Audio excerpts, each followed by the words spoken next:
नमस्कार दोस्तों, आज मैं आप सभी के समक्ष शिव विवाह की पावन कथा प्रस्तुत कर रही हूँ। जो मनुष्य शिव विवाह की पावन कथा को सुनते हैं, उनके सभी मनोरथ पूर्ण हो जाते हैं। आइए शुरू करते हैं। बोलो शिव शंकर भगवान की जय, माता पार्वती की जय। सती माता के आत्मदाह के बाद विश्व शक्तिहीन हो गया और शिव जी घोर तपस्या में लीन हो गए। ब्रह्मा जी ने तारकासुर की तपस्या से प्रसन्न होकर उसे शक्तियां प्रदान की और वरदान दिया कि वह शिव के पुत्र के हाथों मारा जाएगा। अपनी शक्तियों का दुरुपयोग कर उसने त्रैलोक्य पर आधिपत्य जमा लिया। भोलेनाथ को बिना पत्नी के देखकर तारक आदि सभी दैत्य बहुत प्रसन्न थे। उस विकट स्थिति से उबरने के लिए देवताओं तथा ऋषि मुनियों ने आदि शक्ति अम्बे भवानी की आराधना की।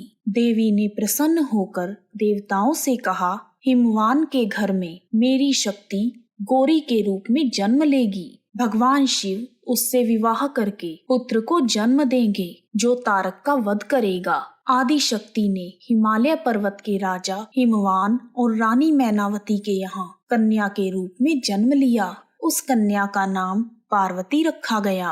पार्वती अर्थात पर्वतों की रानी। पार्वती को गिरिजा, शैलपुत्री और पहाड़ों की रानी आदि कई नामों से पुकारा जाता है। नारद मुनि की प्रेरणा से भगवान शिव को पति के रूप में प्राप्त करने के लिए देवी पार्वती वन में तपस्या करने चली गई। देवताओं ने शिव पार्वती मिलन के लिए भगवान शिव की घोर तपस्या को भंग करने का निश्चय किया और सभी की सहमति पर कामदेव को इस कार्य के लिए नियुक्त किया। तब कामदेव शिव तपोस्थली पर पहुंचकर तरह तरह के प्रयोग करके भगवान शिव का ध्यान भंग करने में लग गए। कामदेव ने एक पुष्प बाण भगवान शिव पर छोड़ दिया, जिसके फलस्वरूप शिव जी की तपस्या भंग हो गई। भोलेनाथ कामदेव पर क्रोधित हो गए और उनके क्रोध की अग्नि ने पल भर में ही कामदेव को भस्म कर दिया। देवता एक तरफ भगवान भोलेनाथ के फिर से जागृत होने पर खुश थे,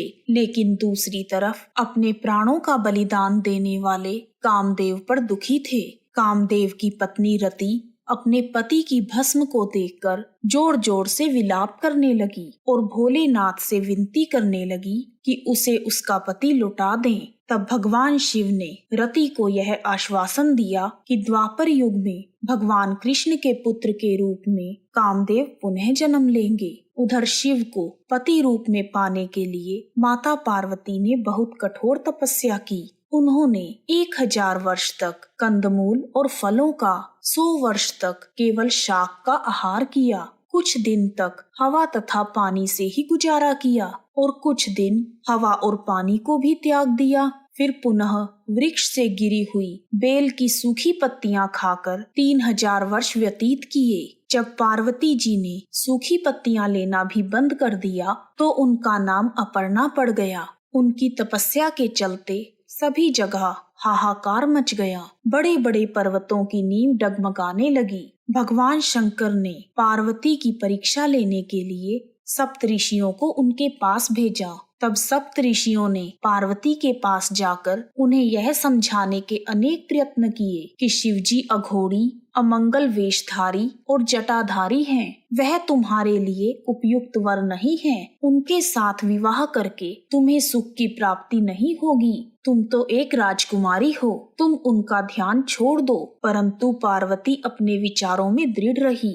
उनकी दृढ़ता को देखकर सप्तऋषि अत्यंत प्रसन्न हुए और उन्हें सफल मनोरथ होने का आशीर्वाद देकर भोलेनाथ के पास वापस आ गए। सप्तऋषियों से पार्वती के अपने प्रति दृढ़ प्रेम का वृतांत सुनकर भगवान भोलेनाथ प्रसन्न हुए। इसके बाद भी महादेव एक बार अपने आप से पार्वती के मन को परख लेना चाहते थे। जब पार्वती तपस्या में लीन थी, तभी उन्हें एक बालक की चीख सुनाई दी। उन्होंने देखा कि पास ही तालाब में एक बालक को मगरमच्छ ने पकड़ रखा है। बालक ने माता से अपनी रक्षा की गुहार लगाई। उस बालक की पीड़ा को देखकर पार्वती जी का मन भर आया। उन्होंने मगरमच्छ से प्रार्थना की कि इस बालक को छोड़ दो। तब मगरमच्छ बोला कि यह बालक भगवान ने उसके भोजन के लिए भेजा है, वह उसे क्यों छोड़े। माता पार्वती ने बहुत समझाया कि एक नन्हे बालक को मारकर उसके माता पिता को दुखी ना करे, पर मगरमच्छ मानने को तैयार नहीं था। अंत में वह बोला कि यदि इस बालक के बदले मुझे कुछ ऐसा मिल जाए जिससे मेरा कल्याण हो तो मैं इसे छोड़ने को तैयार हूँ। मगरमच्छ की बात सुनकर पार्वती जी ने कहा, यदि ऐसी कोई वस्तु मेरे पास है जिसे लेकर तुम संतुष्ट हो सकते हो तो मैं सहर्ष तुम्हें देने को तैयार हूँ। तब मगरमच्छ ने कहा, आपने हजारों वर्ष तप किया है, यदि तुम उस तप का फल मुझे दे दो तो मैं इस बालक को छोड़ दूंगा।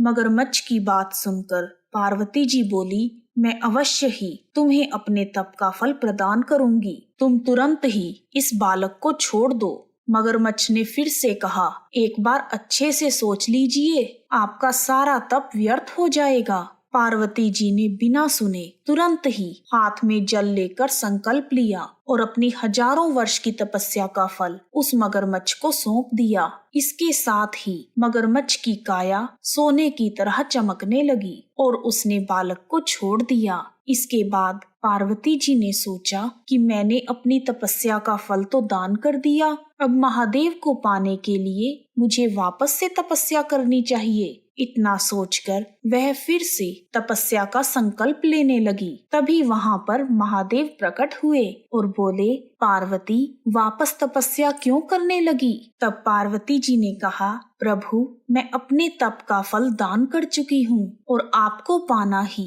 मेरे जीवन का एकमात्र उद्देश्य है, इसलिए मैं फिर से तपस्या करके आपसे आपको ही मांग लूंगी। तब महादेव ने हंसते हुए कहा, वह बालक और मगरमच्छ मेरी ही माया थे, मैं केवल तुम्हारी परीक्षा ले रहा था, मैं तुमसे पूरी तरह संतुष्ट हूँ, अब तप छोड़ो और विवाह की तैयारी करो।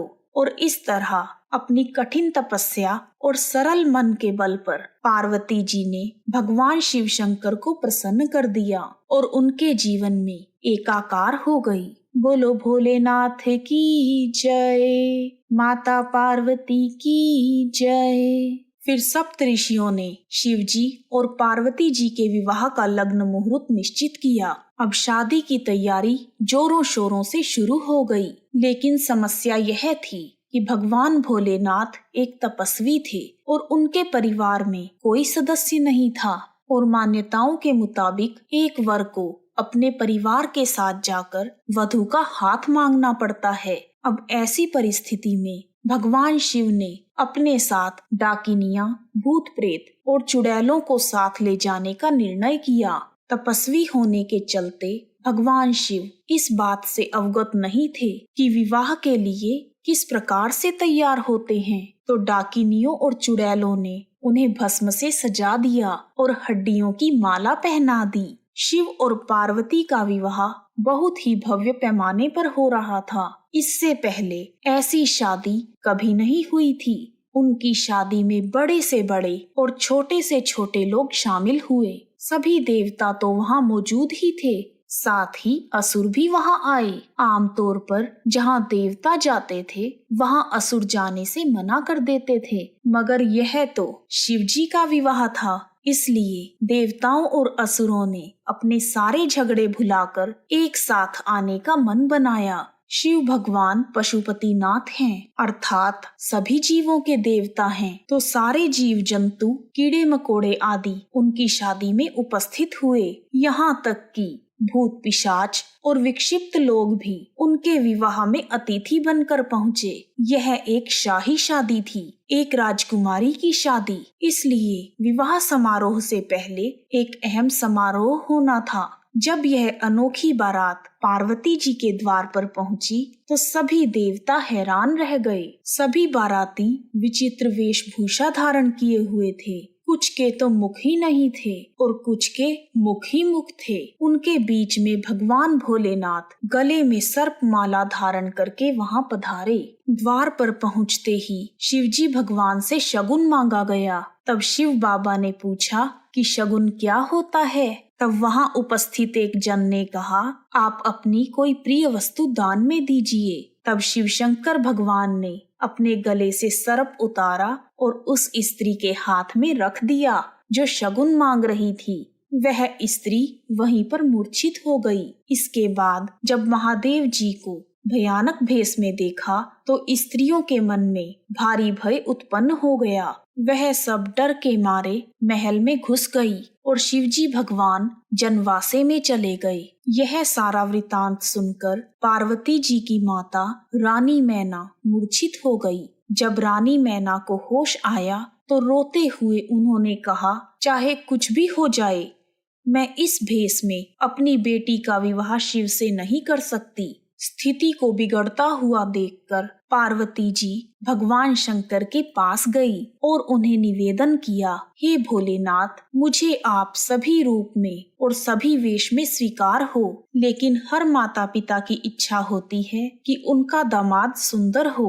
तभी वहाँ पर विष्णु जी आ गए और उन्होंने पार्वती जी से कहा, आप चिंता मत करें, आज जो शिव शंकर भगवान का रूप बनेगा उसे देखकर सभी दंग रह जाएंगे। आप यह जिम्मेदारी मुझ पर छोड़िए। तब भगवान विष्णु ने शिवजी भगवान का सुंदर श्रृंगार किया और सुंदर वस्त्र पहनाए। करोड़ों कामदेव को लज्जित करने वाले भगवान शिव के इस रूप को विष्णु जी ने चंद्रशेखर नाम दिया। बोलो चंद्रशेखर भगवान की जय, पार्वती मैया की जय। भगवान शंकर का यह अलौकिक रूप देखकर सब लोग उनकी जय जयकार करने लगे। पार्वती जी की सखियां मंगल गीत गाने लगी। फिर भगवान शिव और माता पार्वती के फेरों की शुभ वेला शुरू हुई। शंकर जी और माँ गौरी फेरों के लिए बैठ गए। पंडितों ने शंकर जी से कहा कि अब आप फेरों का संकल्प कीजिए। महासंकल्प लेने वाले शंकर जी, जिनके संकल्प मात्र से ही सारे कार्य सिद्ध हो जाते हैं, वह भोलेनाथ जैसे ही संकल्प लेने को तैयार हुए, तभी पंडितों ने उनसे पूछा, आपका गोत्र क्या है? शंकर जी हैरान हो गए कि कैसे बताएं, मेरा क्या गोत्र है? कभी इस पर ध्यान ही नहीं दिया। सृष्टि के जन्म, पालन और संहार में ही लगे रहे। तब शंकर जी ने ब्रह्मा जी और विष्णु जी को देखा और वह सब हंसने लगे। तब पंडित जी समझ गए कि उनसे भूल हो गई है और उन्होंने फेरे करवाए और वहीं पर जयमाला की रस्म हुई। पंडित जी ने बारी बारी से फेरों के वचन सुनाए और शंकर भगवान और पार्वती जी ने पति और पत्नी धर्म का पालन करने के लिए सारे वचन भरे। फिर विदाई की बेला आ गई। पार्वती जी बारी बारी से अपने पिता और परिवार जनों के गले मिली। सबकी आंखें नम हो गई। राजा हिमवान का तो रो रो कर बुरा हाल था। रानी मैना भी अपने आप को संभाल नहीं पा रही थी। इस विदाई की बेला में वह पार्वती जी को पकड़कर अलग ले गई और उन्हें घर संसार के लिए शिक्षाप्रद सीख देने लगी। उन्होंने पार्वती जी को पति धर्म और ससुराल धर्म की शिक्षा दी। रानी मैना ने कहा, आज से ससुराल ही तुम्हारा घर है। कभी भी अपने पति की अवहेलना ना करना और हमेशा मिलकर चलना। घर में सभी बंधु बांधवों का सम्मान करना। अब तुम्हारा यही संसार है। स्त्री के लिए पति के समान कोई दूसरा नहीं है। माता पिता अपनी संतान के शुभ चिंतक होते हैं, लेकिन वह मुक्ति नहीं दे सकते।